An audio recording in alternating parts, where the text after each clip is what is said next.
So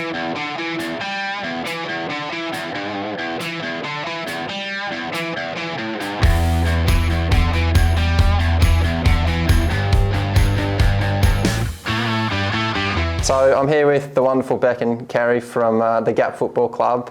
Can you firstly introduce yourselves and what your roles are at the club at the moment?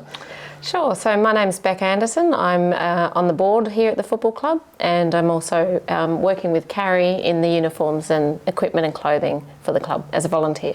Lovely. And when I first turned up, how long have we been working together? This is our first season, but when I first turned up and walked into this room, it certainly didn't look this pristine. So who's been behind organising the room to look like it is at the moment? And was that done especially for tonight, or has it always been like this? Carrie is responsible for the state of the clothing area.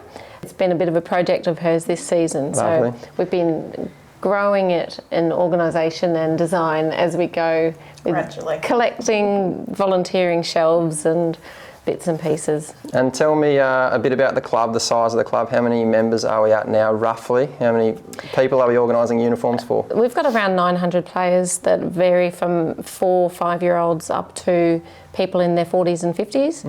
Mm-hmm. Female, male, non-binary, players of high performance as well as players that are social. And obviously with the little kids, they're just, having fun with their mates and getting out there. And what's the rough percentage at the moment? How many kids are there? Because we know that there's a big underage portion of the club. I would guess there's probably around about 600 would be juniors. Yeah, cool. And this whole organisation of being with Icon Sports for your first year, how have you found that process? Any teething issues and working through them, and how have we gone making sure that we're trying to keep you happy all the time? Well, I think there's always going to be teething issues trying new process. Our processes here were not great as well, so we're trying to work on what we do to be better at that. But we have honestly found you very good to deal with and very accommodating of our random and weird requests. Of which there are many. Of which often, that's right, trying to accommodate a lot of people with a lot of personalities. But no, we have found it very easy. And the design process, we look around the room, there's a lot going on. We tried to keep the theme fairly consistent across everything. We've got a few different funky things thrown in here and there, but what was the goal at the start of it when we sat down and said, right, we want to have a certain look for the club? Is there any clear direction at that? The club's got a long history with its colours and its style, so we were having to be respectful of that. And then we had the opportunity with an away strip to be a bit different and do something a bit challenging of the norm. And we embraced our opportunity to make an Indigenous design at the same time as well. So we were taking a bit of a risk there, and we weren't quite sure how it would be responded to, but actually the feedback's been amazing, and it's led on to us doing more different things. So that design has now been used in other designs like supporter shirts and so forth, and the feedback has been very good. No, wonderful. And can you tell me a bit about where that stemmed from? There was a member of the club who's a local artist who put something together with a bit of a story? Well, so one of our board members is a First Nations person, and he's got a very good connection to the elders in our area and country. And so working with them, they put us in connection with the artist, who came and had a meeting with a couple of the key folk around the club. Got a bit of an understanding of our community and what's important. And because the story behind the art is connected to club, it matters, and people are really relating and connecting with that. It's been very popular, and a lot of the teams are choosing to wear it for training as well as away strips and so forth, because they want to get it used and out and about. Well, thanks very much for having us here tonight. We're looking forward to going and getting some footage and having a good look around the well-organised uniform shop that we have here. And thanks for all you've done so far, and looking forward to a long and wonderful relationship with the club. Yeah, no problem. You're welcome.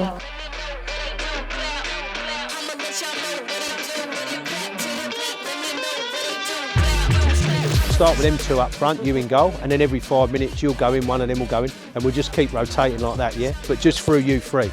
So Kian, we'll start with you and Zach up front, but we're going to do 5 minutes, and Rafa's going to start in goal, so each 5 minutes one of you three will change and go in goal.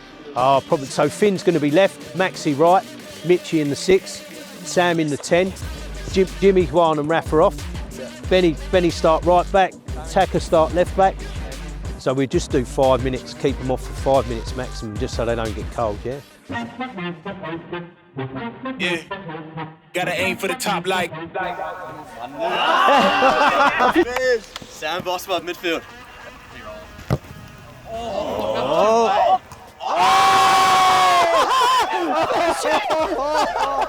No pressure. No pressure. Gianluca Raphael forward.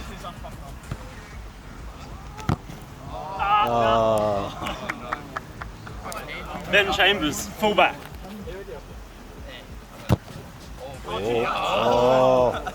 Downhill, forward. Oh, mate. Mitch Smart, midfield.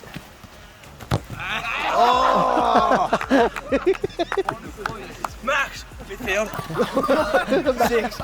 Nearly dropped the camera. Yeah. Oh. We got defense. Oh. One middle field. Oh, sure. James McCann, defense.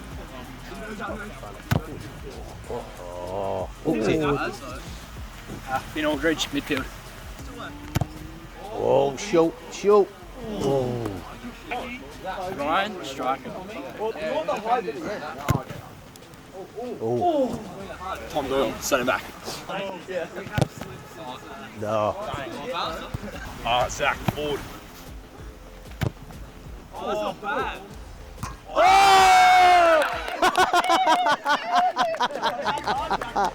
Yeah, 2 out of 47. Yeah. Kobe Paxton, left wing.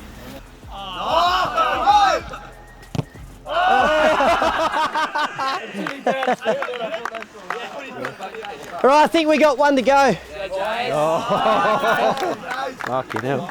Say your name, James. What position do you play, James? Yeah. I'm Jason and I'm the coach. Looking after the hammy. Oh, there we go.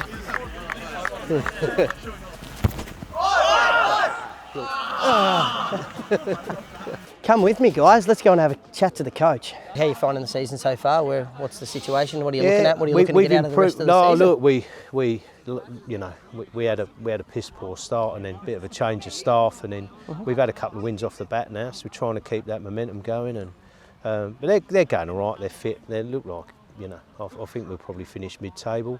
Yep. Which will be good, and we picked up a few players along the way. We had a really small squad to start with. We picked up 3 or 4, so another 3 or 4 at the end of the season coming across different places, so we should be all right, I think. No, that's good. Like you say, momentum's obviously key when you sort of get into these situations and try and just build on what you've got. So sounds like you've got a good thing going on. You've got a group of energetic blokes. We just had the Crossbar challenge. Proved a bit of a success. Picked up a few balls for the boys. Yeah, it's amazing. You sort of have a squad of 14 and you struggle. Once you get it to 16 and 18, there's a bit of competition for places. All of a sudden they all lift a bit, which is good. So, and they seem to be embracing it. It goes one way or the other. You get a bigger squad, and everybody's kind of drops their dolly, or they embrace it and work hard. So we've been pretty lucky, really. Yeah, absolutely. And as we all know, that success, the pints taste a little bit better. Yeah, absolutely. Yeah. They would excel. So that's a key. That's how you get a key of the coaching group and where everyone's at. Yeah. So we let the boys have a beer now and again as well, don't we? If they win. Yeah. That's right. Yeah. So they had a dry first 20 games. Fit as a fiddle, but we're getting it done sometimes. There's nothing like obviously community sport and being able to bring everyone together and having a bit of success, and it makes the weeks better, doesn't it? Yeah. It's a young squad. We fought long and hard about getting some experienced players in, and I just think a year or 2 working with them at their age would be more beneficial than bringing in.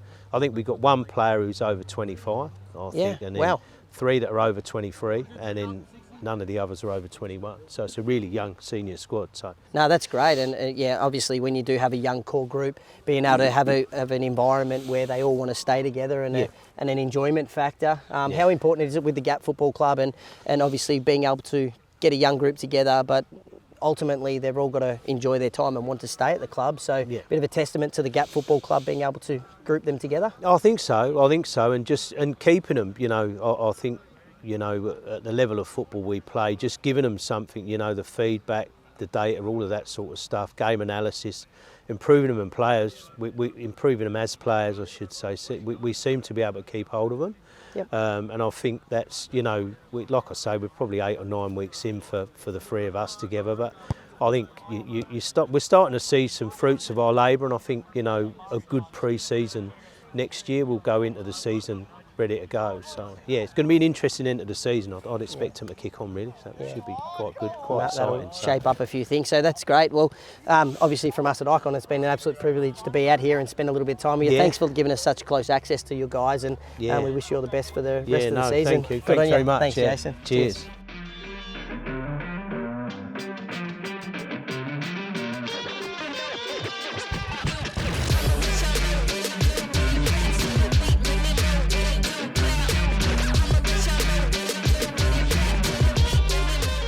Okay, here I am, obviously at the entrance of the Gap Football Club. We've got a nice welcome sign, so it's a privilege to be with you, Marina. You head up the Mini Roos, which is probably the most important role of the club. Biggest role in the club. So talk to me about how that works for you.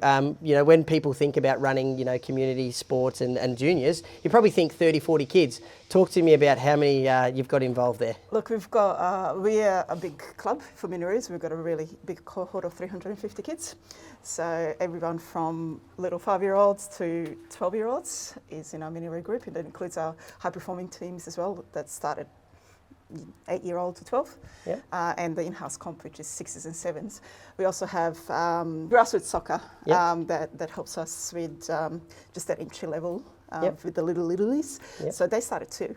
And they're they're really little, and they're cute, and you know, the uniforms look really, really big on them. They look like they're swimming in them. That's right. Yeah, that's obviously very small. So when you talk about, I've got 3 kids myself, and I can't keep up with that. So how do you keep up with 350? You got a big team of you, or no? We've got well, community clubs work on volunteer base, and we've got quite a few volunteers that give their time, want to help out the club. Often it's parents that are involved in the club in some way. Their kids play. I think we've got about 6 volunteers. So there's myself, and there's our technical director who looks after the Mini Roos from what does soccer actually look like and what does training look like. And obviously the younger ones have different needs to slightly older ones, and there's different formats. How do we look after it? I mean, it's madness, it's chaos. It's beginning of the year. I can only imagine. Yes, it's a little bit of craziness, a little bit of noise. There's always parents, siblings, and fur babies around. It's fun though. And that's right. I was just about to sort of touch on that. You can obviously see the excitement it brings to, and just in your voice to hear you what it means to the Gap, and to be able to bring all the kids through and just see them happy and just running around with a smile on their face, being involved in community sports. So how important has that been? And you see the kids. I mean, you probably get to know more about the children than just playing football. So what enjoyment it brings to them and their families. It's great to see them develop from, you know, barely being able to kick the ball when they're really, really little, to being, you know, confident and fully engaged in the sport. And particularly the girls as well. We've got a very strong girls program at the Gap Football Club. It starts at under 8s. So we do have separate girls teams, which is fantastic. You know, not a lot of clubs do that. And they play in their own comp, and seeing these girls contribute and be involved in the game, it's exciting, you know. I mean, I've got 3 kids. My kids have come from littlies. My oldest son is now 15. He played when he was 5. So I've been here for 10 years. So you've seen the development and you've seen them all come through. Yeah. So that's obviously a massive highlight, and being able to witness that. Anyone who's out there now considering going to a club, starting at a junior sport, why the Gap Football Club?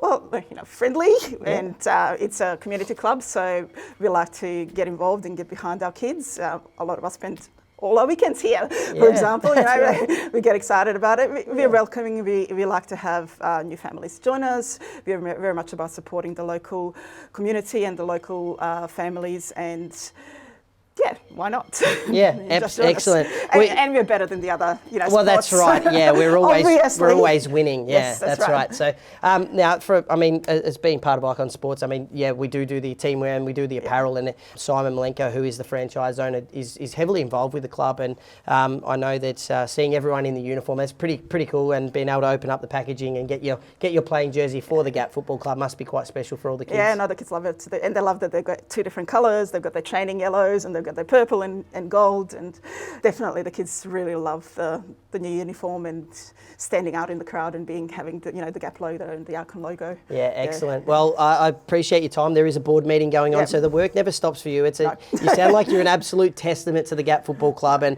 I think being able to acknowledge you here, and a big thank you from us as well, but I'm sure the club loves you dearly and will not let you go. So once they've grown up and gone through, I think you might be looking after grandchildren in the future. I don't think so. Grandchildren. So, I don't know, I'm not that old. Long way away, but that's how away. long I think you need to be involved with this club. So from us at Icon Sports, we really like to thank you and appreciate the chat. Thank you. Thank you for the chat.